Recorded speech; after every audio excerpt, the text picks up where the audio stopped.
दोस्तों, जिंदगी में सफलता तभी मिलती है जब आप ये दो बातें मानकर चलते हैं। पहली कि आपको सफलता जरूर मिलेगी और दूसरी कि आप तब तक मेहनत करते रहेंगे जब तक कि आपको सफलता नहीं मिल जाती। अगर आपको अपना लक्ष्य नहीं मिल रहा है तो आप अपना लक्ष्य मत बदलिए, आप अपना प्रयास करने का तरीका बदलिए। जिस दिन आपने अपने प्रयास करने का तरीका बदल लिया, हो सकता है उसी दिन लक्ष्य आपके आसपास ही कहीं हो। इसीलिए जिंदगी में मेहनत करते रहिए, हिम्मत मत हारिए, आपको सफलता जरूर मिलेगी।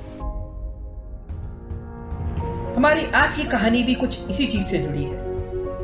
आज की कहानी का नाम है निराशा और सफलता।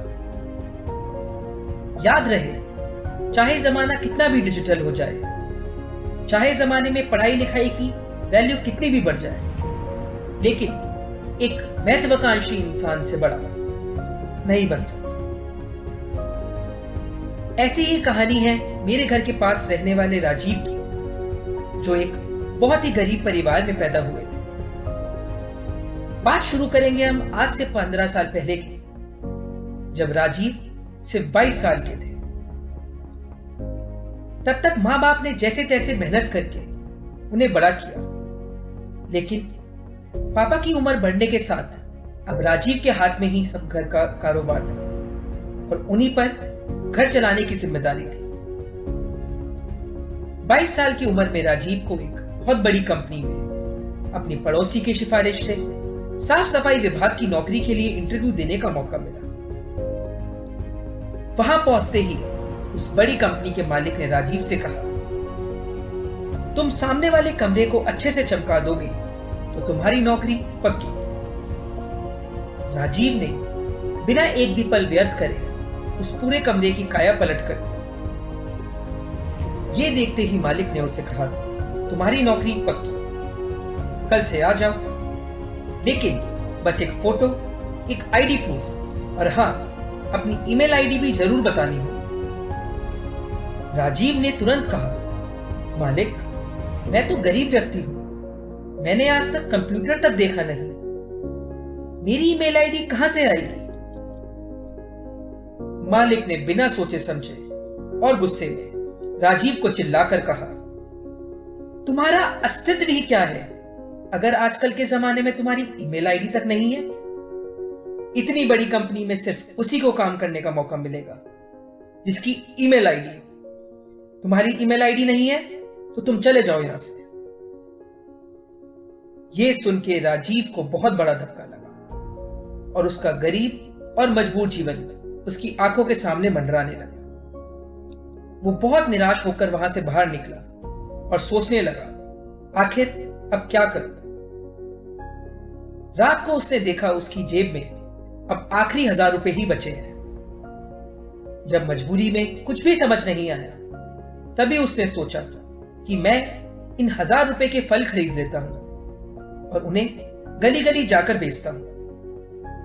उसने पहली बार फल बेचते हुए महसूस किया कि वो ये काम बहुत बखूबी से कर सकता है। वो मेहनती था और हिसाब का भी बहुत पक्का। और जैसे कि उसने सोचा था, पहली बार में उसने केवल 4 घंटे में ही सारे फल बेच दिए। घर आके उसने सोचा कि अगर आगे भी मैं मेहनत करके फल बेचने का काम करूं तो मैं शायद अच्छे पैसे कमा सकता हूं।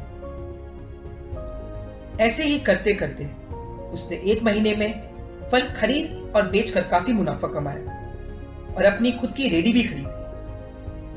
अब उसका काम और अच्छा चलने लगा था और कुछ समय में ही उसने अपना पहला ट्रक खरीदकर थोक व्यापारी बनने का फैसला किया। समय बीतता गया और ठीक 3 से 4 साल में उसने कुछ और गाड़ियां खरीदी और अब समय इतना बदल चुका था कि 20 लोग उसके लिए काम करते थे और अब वो मंडी में बड़ा नाम बन गया था। एक दिन अचानक राजीव को लगा कि उसको अपने परिवार के लिए एक बीमा कराना चाहिए। बीमा करने वाला जब घर आया और बीमा करने लगा तो उसने राजीव से उसकी ईमेल आईडी पूछी। ये सवाल सुन के राजीव को 5 साल पुरानी वो बात याद आ गई जिसने उसका पूरा जीवन ही बदल दिया था।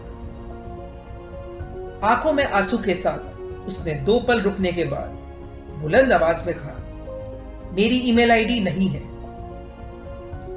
बीमा करने वाले ने बड़ी हैरानी से पूछा कि इतना बड़ा बिजनेस है आपका और आपकी ईमेल आईडी नहीं? आपकी ईमेल आईडी होती तो आप आज कहां से कहां पहुंच जाते? राजीव ने वापस कुछ देर खामोशी के बाद बोला, हां, आज अगर मेरा ईमेल आईडी होता तो मैं एक सफाई करने वाला नौकर होता।